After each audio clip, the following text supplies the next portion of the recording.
So our next topic is concept of variable. Now see students, the term variable is derived from the word vary, which means to differ or change. Hence variable means the characteristic which differs or changes. A variable refers to quantity or attribute whose value varies from one investigation to another. What is the meaning of variable? It refers to quantity or attribute whose value varies from one investigation to another. The difference in value may be with respect to individual items, places, or time. Age is a variable as age of different student varies. Price क्या है? Price is a variable as prices of different commodities is different. Age, price, they of all the different things are different. That is why they are a variable. Similarly, some more variables are height, because height, weight, all wages, all these are vary from one person to another. So some more other variables are height, weight, wages, expenditure, imports, production, etc. It may be noted that different variables are measured in different units. For example, age is measured in years, height in inches or centimeters, weight in kgs, income in rupees, and so on. Getting it, children? So different variables are measured in different units. So variables are of two kinds. पहला कौन सा है? Discrete variable, जिसको हम discontinuous variable भी बोलते हैं, and the second is continuous variable.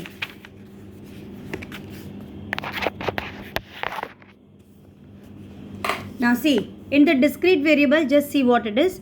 Variables which are capable of taking only exact value, not any fractional value, are termed as discrete variable. Students, these are very important things.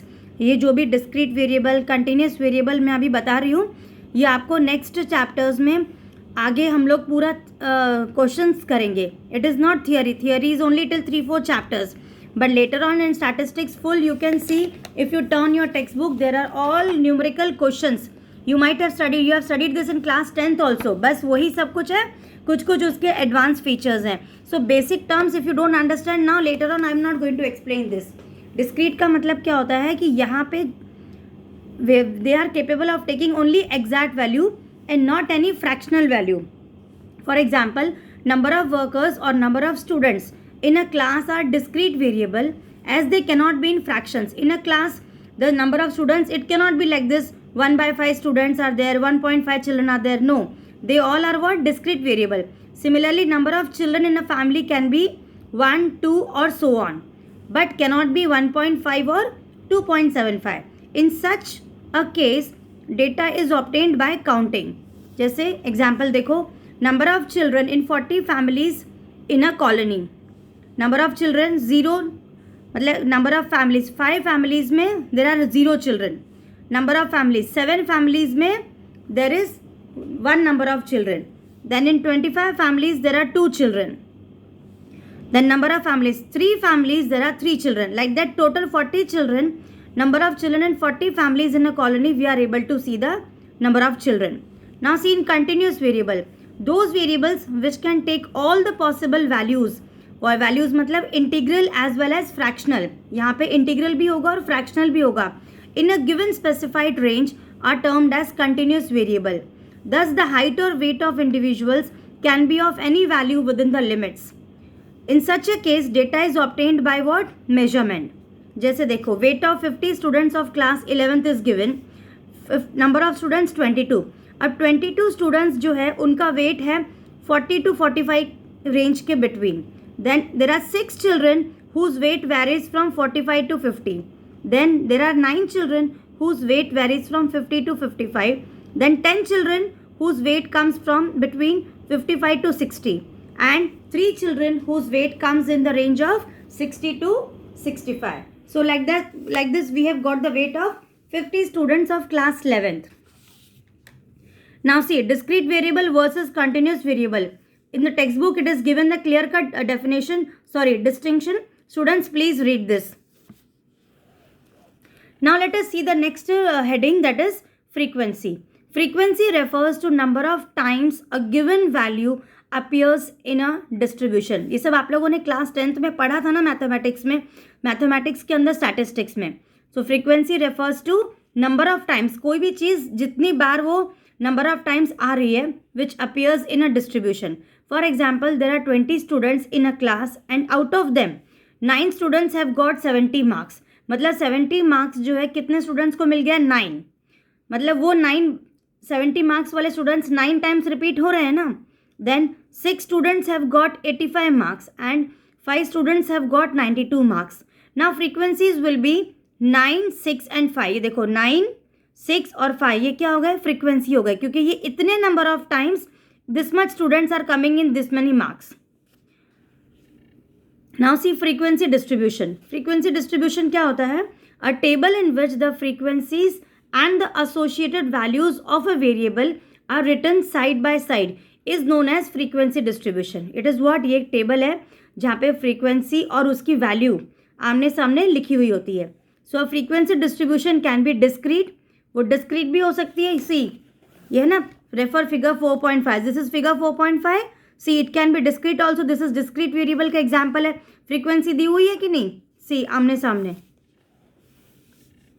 और continuous, continuous के लिए आप लोग ये वाली table देखो 4.4. सी यहाँ पे देखो, यहाँ पे सबसे इंपॉर्टेंट चीज़ आप लोगों को यही समझना बहुत ज़रूरी है, वरना आगे कुछ नहीं समझ में आएगा. देखो स्टूडेंट्स, यहाँ पे जो है फ्रीक्वेंट, ये डिस्क्रीट वाला एग्जाम्पल है और ये कंटिन्यूस का एग्जाम्पल है. अब फ्रीक्वेंसी डिस्ट्रीब्यूशन क्या होता है कि यहाँ पे देखो, यहाँ पे क्या है? In figure 4.4 what it is given? Depending upon whether the variable is discrete or continuous. means a frequency distribution जो है discrete भी हो सकता है और continuous भी हो सकता है. discrete का ये example है और continuous का ये दूसरा टेबल 4.4 example है. getting it? so depending upon whether the variable is discrete or continuous, this is the meaning of frequency distribution. then our next heading is statistical series. The arrangement of classified data in some logical order like ordering to the size. एक minute, ये तो बहुत बड़ा. अच्छा चलो ठीक है. हाँ, स्टैटिस्टिकल सीरीज में क्या है? The arrangement of data, classified data in some logical order. जो क्लासिफाइड डेटा है जिसको हम अरेंज किया है कि किसी न किसी लॉजिकल ऑर्डर में, like according to the size, according to the time of occurrence और according to some other measurable and non-measurable characteristics is known as statistical series. Statistical series are prepared to present the collected and classified data in a properly arranged way. For example, if the data pertaining to the marks of 35 students in a class are put in a systematic way, it can be called as statistical series. Now see kinds of statistical series. Statistical series can be divided as on the basis of characteristics and on the basis of construction. ये देखो, on the basis of characteristics, on the basis of construction. On the basis of characteristics में देखो क्या क्या आते हैं? Time series मतलब on the basis of time, special series मतलब on the basis of location, then condition series, condition का मतलब होता है on the basis of condition.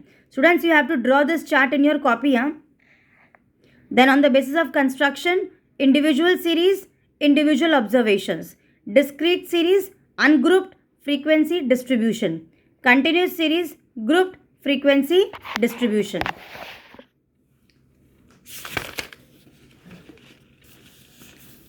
Yes. Now see on the basis of characteristics. When the data is arranged on the basis of qualitative characteristics, statistical series are of 3 kinds. जब हम data को qualitative characteristics से arrange करते हैं तो statistical series there are of 3 types. Time series, special series and condition series. Time series में क्या होता है? If the different values that a variable has taken in a period of time are arranged in a chronological order, the series so obtained is called a time series. Example देखो, figure 4.2 जिसमें हमने देखा था population of Delhi. It is a time series. क्यों ये time series है? क्योंकि मैंने बताया था एक क्रोनोलॉजिकल ऑर्डर में टाइम के हिसाब से हम लोग डेटा को अरेंज करते हैं. देन स्पेशल सीरीज मतलब according to the geographical conditions. जैसे फिगर 4.1 में मैंने बताया था ना, population of 5 states of India. Then condition series 4.3, condition series में table 4.3 रेफर करो. देखो, in that I showed you age distribution of 500 students of a school. That is a condition series. Now see students, on the basis of construction, according मतलब statistical series जो है on the basis of construction can be categorized as under. See, ये हम लोग किसकी बात कर रहे हैं? Types of statistical series according to the construction, on the basis of construction. वो एक होता है इंडिविजुअल सीरीज, डिस्क्रीट सीरीज और कंटिन्यूस सीरीज. ये सब बहुत इंपॉर्टेंट टॉपिक्स हैं, ये बेसिस है आपके आप पूरे स्टैटिस्टिक्स के लिए. इंडिविजुअल सीरीज में कैसे होता है? Unorganised individual series and organised individual series. अब ऑर्गेनाइज्ड में इंडिविजुअल सीरीज में exclusive, inclusive, open end distribution, cumulative frequency और डिस्क्रीट का एज इट इज कुछ नहीं है. कंटिन्यूस सीरीज में equal and unequal class interval series and mid value series. ये सब अभी तुम लोगों को भले नाम सिर्फ लग रहा है, लेकिन आगे के चैप्टर्स में जब हम लोग प्रैक्टिकल क्वेश्चंस करेंगे दैट टाइम आपको फिर से देखना पड़ेगा मैम इंक्लूसिव सीरीज किसको बोलते हैं, एक्सक्लूसिव सीरीज किसको बोलते हैं. So please understand this. आप लोग खुद भी इस चैप्टर की रीडिंग कर लेना. इंडिविजुअल सीरीज में क्या है? देखो, individual series refers to that series in which items are listed singly. इसमें कैसे आइटम सिंगल सिंगल होते हैं. That is each item is given in a separate value of measurement. For example, if marks of 10 students in class 11 are given individually, it will form an individual series. Now individual series are of two types. ये देख लो, individual series जो है वो कितने types के हैं? unorganized individual series और organized individual series. ठीक है, अब unorganized individual series पहले देखते हैं. Unorganized series is an unarranged mass of data. That means raw data. Raw data means data in its original form. मतलब जो भी सबसे पहले फर्स्ट इन्फॉर्मेशन जो डेटा कलेक्ट करते हैं हम लोग, that is raw data. When the investigator has collected the data and he has not arrange the same in a systematic manner, it is called raw data और unorganised data. आ गया सबको समझ में? और अनऑर्गेनाइज्ड का मीनिंग. अब देखो example देखो. Marks obtained by 10 students in a class are as follows. Marks distribution of 10 students, 10 students के ये मार्क्स हैं. 35, 40, 38, 17, 25, 45, 36, 29, 42, 22. Now the given data क्या है? Unorganized है, मतलब it is in the raw form. Such a presentation of data does not given any useful information. इस data से कोई इन्फॉर्मेशन हमको मिल रही है क्या? कुछ नहीं मिल रहा है. And is rather confusing to the mind. इसमें से कुछ समझ में नहीं आ रहा है और हम और कंफ्यूज हो जा रहे हैं. So in order to draw meaningful inference, it is necessary to reorganize the raw data.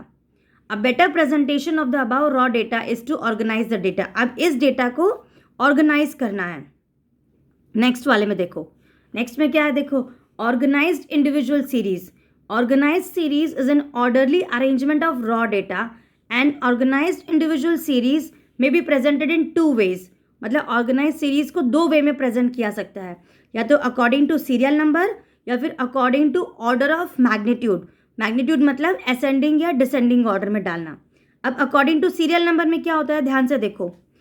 N individual series can be arrange in a serial order. So marks obtained by 10 students may be arranged either in serial number or in order of the roll numbers as shown in the following table.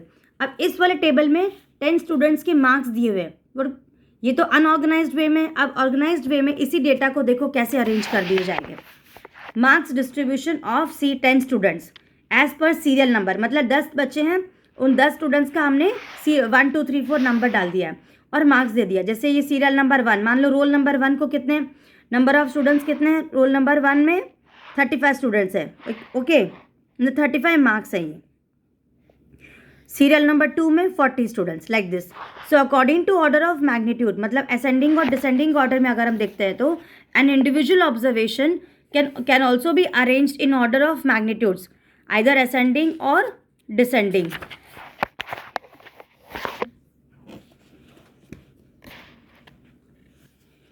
The arrangement of raw data in ascending or descending order of magnitude is known as array. array का मतलब क्या होता है? जो raw data को हम ascending और descending order में अरेंज करते हैं उसे हम बोलते हैं array. It is also known as arrays और arraying of the data or arraying of the figures. So marks obtained by 10 students can be presented either in ascending order or in descending order. अब ascending order का मतलब क्या है? When data is arranged systematically from the lowest, सबसे आपको पता ही होगा, lowest value to the highest value. Such an arrangement is in the ascending order. Descending में क्या है? When the data is arranged systematically from the highest value to the lowest value, then such an arrangement is known as descending order. Marks distribution of 10 students, पहले देखो वो 10 students के वही marks हैं, इसको ascending order में लिख दिया है, मतलब जिसको सबसे कम है वो सबसे top में. Then in the descending order, the individual series makes the data relatively easier. इस सीरीज से क्या होता है? डेटा ईजी हो जाता है हमारे लिए. However, if there are large number of observations like 500 और 1000, ये तो 10 था तो ईजी हो गया, मान लो 500 और 1000 होगा, then individual series क्या हो जाएगा? एकदम useless. In such cases, discrete और continuous frequency distribution are used. तो next type of series कौन सी है हमारी? That is discrete series, जिसको हम बोलते हैं ungrouped frequency distribution. That I will give in the next video.